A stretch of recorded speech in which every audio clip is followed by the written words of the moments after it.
2.5 बरस में जितना पसीना बिहार में अगर किसी एक व्यक्ति ने राजनीतिक सामाजिक क्षेत्र में पसीना बहाया, मेहनत की है, तो उसका नाम है प्रशांत किशोर। 1 करोड़ लोगों को इकट्ठा करके दल खड़ा कर दिया।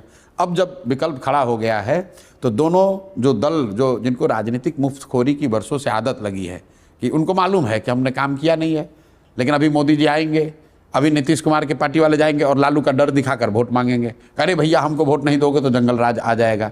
इसी तरह लालू जी को मालूम है कि उन्होंने कुछ नहीं किया है, उनके पास कोई कार्यक्रम नहीं, कुछ काम नहीं, सिर्फ जाकर ये कहना अरे भाई मुसलमानों देख लो भाजपा फिरका परस्त शक्तियों को रोकना है, सांप्रदायिक शक्तियों को रोकना है, तो हमको वोट दो, नहीं तो भाजपा आ जाएगी।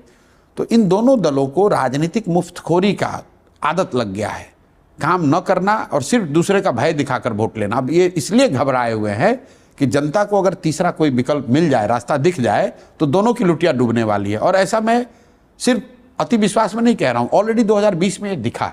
2020 में चिराग पासवान ने बिना किसी तैयारी के चुनाव के 10 दिन पहले कुछ लोगों को इकट्ठा करके 100 सीट पर चुनाव लड़ा दिया। तो आपने देखा कि जो मैं बात बता रहा हूं बदलाव की या विकल्प की चाहत इतनी बड़ी थी कि अपने आप को सूरमा समझने वाले नीतीश कुमार और जदयू 70-72 से घट के 42 पर आ गए। लेकिन उसका दूसरा भी देखिए, साथ में भाजपा वाले भी लड़े, उनका देखिए दशा।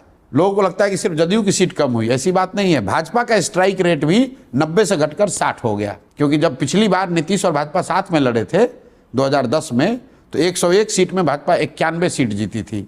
2020 में भाजपा 110 सीट लड़ी और 72 सीट जीत कर आए, उसमें चिराग पासवान नहीं लड़ रहे थे। तो अगर 2020 के चुनाव को सिर्फ आप चिराग के एंगल से देखते हैं तो आप बहुत बड़ी भूल कर रहे हैं।